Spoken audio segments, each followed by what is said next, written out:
दोस्तों, आज भी हम ऐसे समाज में जी रहे हैं जो आज भी पुरुष प्रधान है। आज भी जब लड़की का जन्म होता है तो अधिकतर घरों में मायूसी छा जाती है।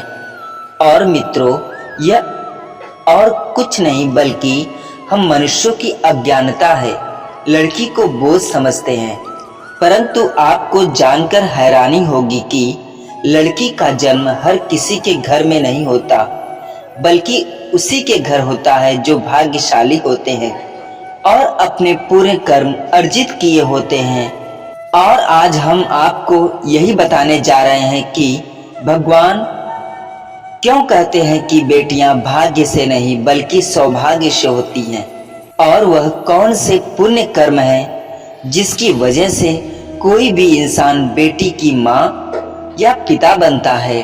दोस्तों, भगवान श्री कृष्ण से अर्जुन ने एक बार पूछा कि माधव, किन कर्मों के कारण किसी के घर पुत्री धन की प्राप्ति होती है, अर्थात कैसे घरों में बेटियों का जन्म होता है।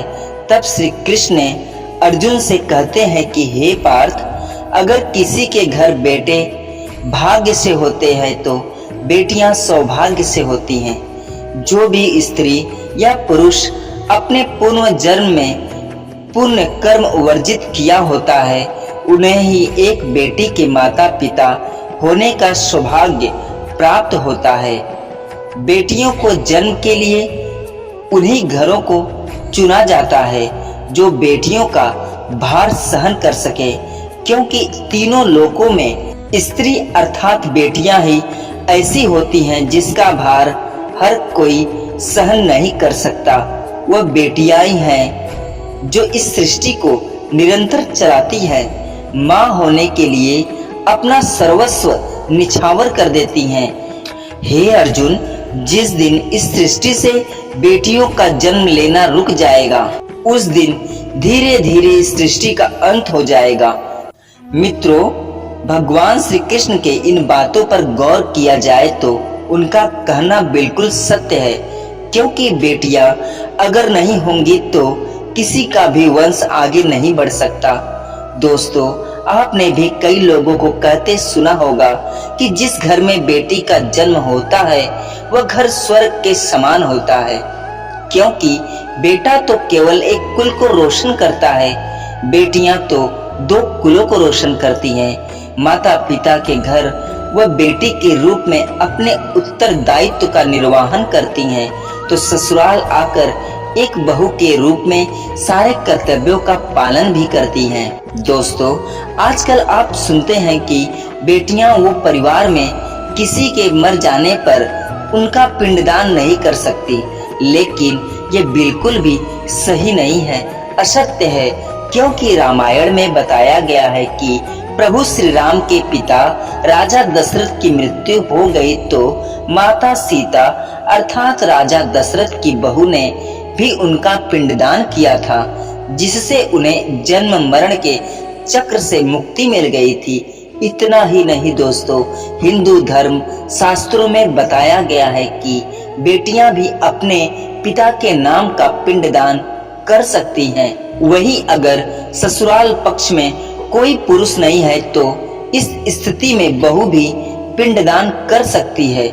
इसलिए मित्रों, वह लोग बहुत किस्मत वाले होते हैं जिनके घर बेटी जन्म लेती हैं। इसीलिए तो बेटियों को कहा जाता है कि बेटियां भाग्य से नहीं बल्कि सौभाग्य से होती हैं, सौभाग्य से मिलती हैं। वही वह प्रबल किस्मत के होते हैं जिनके घर एक से ज्यादा बेटियां होती हैं। शायद यही कारण है कि बेटियों को लक्ष्मी कहा गया है। दोस्तों, बहुत से लोगों की सोच यही होती है कि बेटी है तो बिना समय गवाएं और इस पर पढ़ाई में पैसे क्यों लगाएं। गरुड़ पुराण में बताया गया है कि जब आत्मा को नया जीवन मिलता है तब आत्मा को शरीर के अनुसार व्यवहार में चलकर अपने कर्म करने होते हैं। शरीर के जरिए कर्म करके ही एक आत्मा अपनी जन्म के उद्देश्य को सार्थक भी बना सकती है और निरर्थक भी बना सकती है। यदि कोई स्वभाव में जो एक महिला को करना चाहिए तो ऐसे पुरुष का आत्मा स्त्री का शरीर धारण करती है। वही गरुड़ पुराण में बताया गया है कि यदि कोई व्यक्ति मृत्यु के अंतिम चरण में किसी स्त्री को याद करते हुए प्राण त्याग करता है तो वह अगले जन्म में स्त्री के रूप में जन्म लेता है। वही अंतिम चरण में भगवान का नाम लेता है तो उसे मोक्ष की प्राप्ति होती है। कहते हैं ना दोस्तों कि बेटे भाग्य से होते हैं तो बेटियां सौभाग्य से होती हैं। यह कहना एकदम सही है दोस्तों। बेटियां हैं खिलती कलियां, नसीब वालों के घर जन्म लेती हैं बेटियां।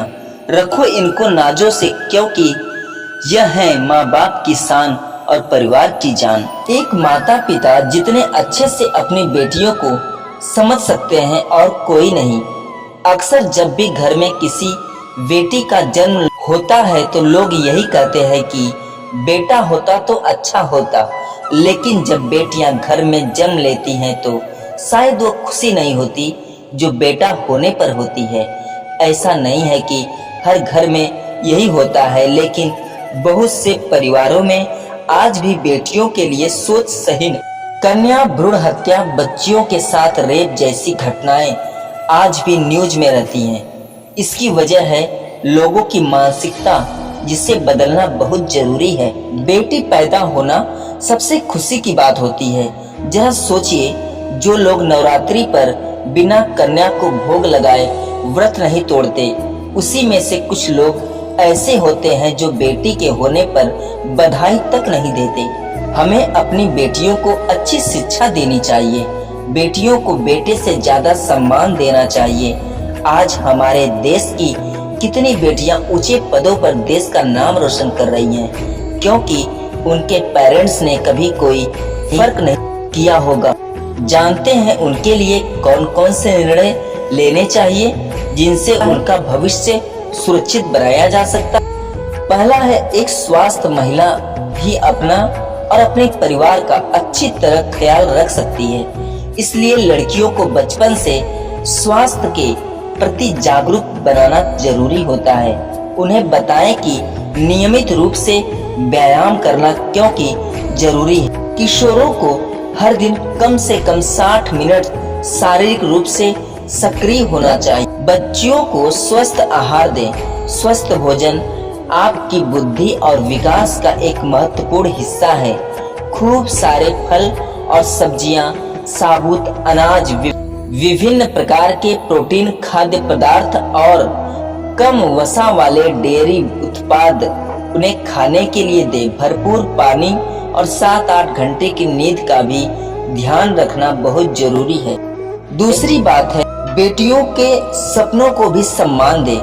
बहुत से लोगों की सोच यही होती है कि बेटी है तो फिर शादी कर दो जल्दी से, लेकिन ये सोच एक बेटी के भविष्य को बर्बाद कर देती है। जरा सोचिए, एक बच्ची के मन में कितने सपने होते हैं कि उसे कुछ करना है, लेकिन ये सपने सिर्फ सपने ही रह जाते हैं। इसलिए अपनी बेटियों को सपने पूरे करने दें।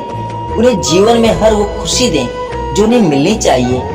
एक बेटे से ज्यादा एक बेटी हमेशा अपने पेरेंट्स के लिए सोचती है, अपने माता पिता के लिए सोचती है। तीसरी बात है, बेटी को बनाए स्ट्रॉन्ग, ताकतवर। माता पिता को प्यार और अपमान बेटी ही दिखा सकती है दोस्तों।